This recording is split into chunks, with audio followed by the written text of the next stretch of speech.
Selamat pagi teman-teman, gue pengen hari ini tuh sharing mengenai em, ketakutan ya keluarga muda nih. Ketakutan ya, mungkin sebagian nggak takut tapi sebagian ada takut juga ya. Nah, gue termasuk yang takut nih di usia 30-an udah berkeluarga dan punya anak. Tentu usia 30-an ini usia-usia dimana kita bisnis lagi menanjak ya, atau kalau yang kerja ya itu karirnya lagi bagus-bagusnya. Tapi satu sisi kita bicara anak kita ya, kita punya pasangan, punya anak kita sedang mulai masuk mungkin ke dunia sekolah ya, entah TK, SD gitu ya. Ada juga yang mungkin udah SMP anaknya ya. Nah, gue mau cerita mengenai gimana sih biaya pendidikan itu kita bisa capai dan kita bisa tetap pastikan ada atau tidak ada kita sebagai pencari nafkah itu tetap terpenuhi.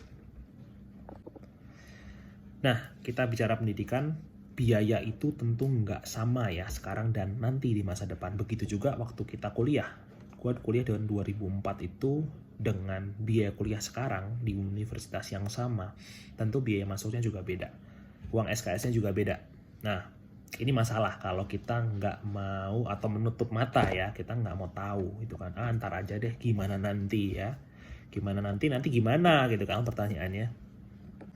Nah, si biaya tersebut nggak bisa kita cuman mengandalkan dana tabungan. Pastinya ini teman-teman jauh lebih tahu ya, gimana ngelola dana investasi sekarang supaya bisa ngejar biaya pendidikan di masa depan. Karena biaya pendidikan sendiri itu ada inflasinya ya, ada biaya inflasi ya. Kalau teman-teman nggak kejar dengan investasi dari sekarang, berat kitanya. Tapi itu ya udahlah, teman-teman lebih tahu lah ya bagian itu gimana ngolahnya.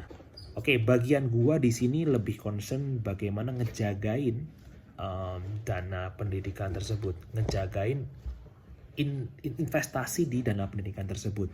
Gimana caranya? Nah, gue pengen kasih analogi ke teman-teman. Kita punya gembok ya, gembok buat di pagar.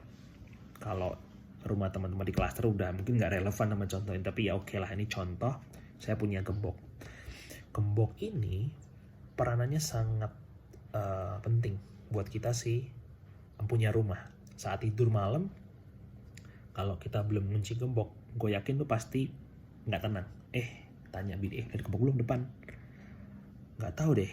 Tapi cek lagi kita, ngecek lagi gembok, memastikan gembok itu benar-benar sudah berfungsi dengan baik, sudah terkunci ya. Nah, ketika gembok sudah terkunci, itu kita punya rasa peaceful ya. Kita mau tidur aja, nggak khawatir kalau sampai ada penyusup, ada maling masuk gitu ya. Yang kita takut ketika kita nggak gembok rumah dan rumah kita kebobolan. Ya mungkin harta benda berharga kita bisa dicuri maling ya teman-teman ya. Sama aja kita ngomong target untuk biaya pendidikan di masa depan. Nah, kita mesti jaga dengan gembok seperti apa. Nah, kita sebagai pencari nafkah berharap sih kita pengen long life ya teman-teman ya.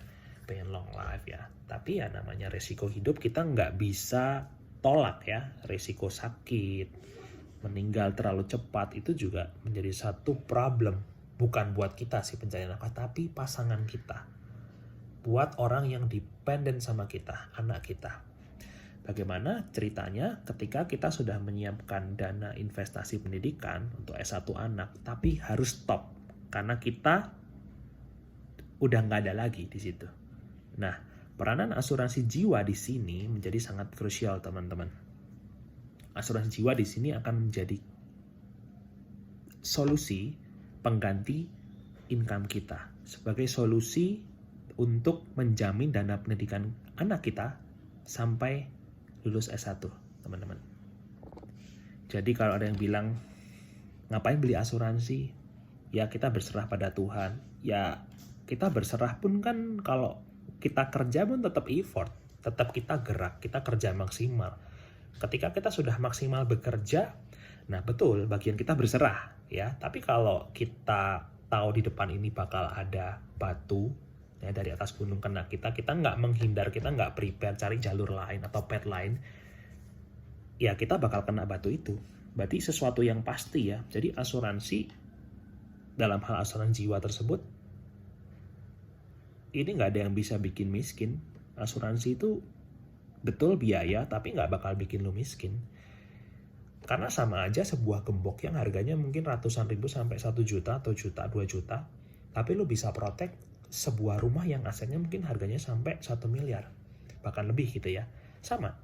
Asuransi pun instrumen yang sama. Jadi instrumen keamanan ya, dengan nilai yang kecil tapi kita bisa protect value kita sebagai pencari nafkah. Jadi ada yang bilang asuransi nggak penting, menurut gue itu salah. Ya, asuransi itu penting. Asuransi sesuatu yang wajib di zaman sekarang ya, kecuali lu tinggal sendiri, nggak ada yang depend sama kalian, boleh.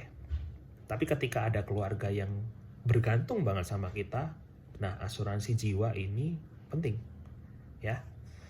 Ya itu aja sharing gue hari ini.